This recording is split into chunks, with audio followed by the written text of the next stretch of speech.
Hi friends, జంతువులు ఏదైనా పని చేస్తున్నాయంటే దాని వెనుక ఆహారం లేదా మనుగడ అనే కారణం ఉంటుందని మనం భావిస్తాం. కానీ రకూన్స్ విషయంలో ఈ అంచనాలు తలకిందులవుతున్నాయి. కెనడాలోని బ్రిటిష్ కొలంబియా విశ్వవిద్యాలయ పరిశోధకులు నిర్వహించిన ప్రయోగాల్లో ఒక షాకింగ్ విషయం వెలుగులోకి వచ్చింది. ఆహారం లభించిన తర్వాత కూడా రకూన్స్ కేవలం కుతూహలంతో క్లిష్టమైన పజిల్స్ పూర్తి చేస్తున్నాయి. ఈ స్పెషల్ ఫీచర్లో రకూన్స్ మేధస్సులోని ఆ ప్రత్యేకతల గురించి తెలుసుకుందాం. ఈ పరిశోధనలో భాగంగా రకూన్స్కు కొన్ని క్లిష్టమైన పజిల్ బాక్సులను అందించారు. వాటిని పూర్తి చేస్తే ఆహారం లభిస్తుంది. అయితే లోపలున్న ఆహారాన్ని తీసుకున్న తర్వాత కూడా ఆ రకూన్స్ మిగిలిన పజిల్స్ పూర్తి చేయడం కొనసాగించాయి. అంటే వాటిని నడిపిస్తున్నది కేవలం ఆకలి మాత్రమే కాదు, కొత్త విషయాలను తెలుసుకోవాలనే జిజ్ఞాస.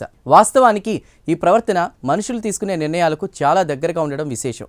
ఏదైనా పని చేసేటప్పుడు అందులో ఉండే లాభ నష్టాలను, శ్రమను అంచనా వేయడంలో రకూన్స్ అసాధారణ ప్రతిభను కనబరుస్తున్నాయి. పరిస్థితులకు తగ్గట్టుగా తమ వ్యూహాలను మార్చుకుంటూ అత్యంత తక్కువ శ్రమతో ఎక్కువ ఫలితాన్ని ఎలా సాధించాలో ఇవి ప్లాన్ చేస్తున్నాయి. నిజానికి రకూన్స్ ప్రకృతిలో సహజంగానే ఇన్ఫర్మేషన్ సీకర్స్గా గుర్తింపు పొందాయి. ఆహారం ఎక్కడ దొరుకుతుంది, ఎక్కడ ప్రమాదం పొంచి ఉంది వంటి విషయాలను నిరంతరం విశ్లేషించడం వీటి అలవాటు. అయితే ఎటువంటి ప్రతిఫలం ఆశించకుండా కేవలం మెదడుకు పదును పెట్టే పజిల్స్ కోసం ఇవి సమయాన్ని వెచ్చించడం జీవశాస్త్ర పరంగా ఒక ముఖ్యమైన మలుపనే చెప్పాలి. రకూన్స్ చేతులు మనుషుల చేతులకు దగ్గరగా ఉండడం వల్ల అవి వస్తువులను స్పర్శ ద్వారా త్వరగా అర్థం చేసుకోగలవు. వాటి మెదడులోని సెన్సరీ కార్టెక్స్ అత్యంత చురుకుగా పనిచేస్తుంది.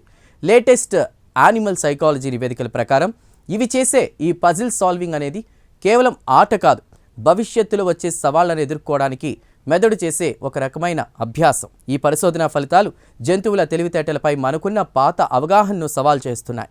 కేవలం మనుషులు మాత్రమే సరదా కోసం లేదా కుతూహలం కోసం పనులు చేస్తారనే వాదనను రకూన్స్ ఇప్పుడు తప్పని నిరూపిస్తున్నాయి. వన్యప్రాణుల సంరక్షణలో వాటి ఆహారంతో పాటు మేధోపరమైన అవసరాలను కూడా గుర్తించాల్సిన ఆవశ్యకతను ఈ జీవులు మనకు గుర్తు చేస్తున్నాయి. ఇది అడవిలో మనుగడ సాగించే జీవుల పరిణామక్రమంపై సరికొత్త చర్చకు దారితీస్తోంది. రకూన్స్ మేధస్సులోని ఈ ప్రత్యేకమైన అంశం జంతువుల అంతర్గత ప్రపంచం ఎంత సంక్లిష్టమైందో గుర్తు చేస్తోంది. వాటి ప్రవర్తన వెనుకున్నటువంటి ఆ మేధోపరమైన సత్యాన్ని విశ్లేషిస్తే ప్రకృతి వైవిధ్యం మన ఊహకు అందదని అర్థమవుతోంది. ఈ ప్రత్యేక కథనంపై మీ అభిప్రాయాలను కామెంట్స్లో తెలియజేయండి. వీడియో నచ్చితే లైక్ చేసి ఛానల్ను సబ్స్క్రైబ్ చేయండి.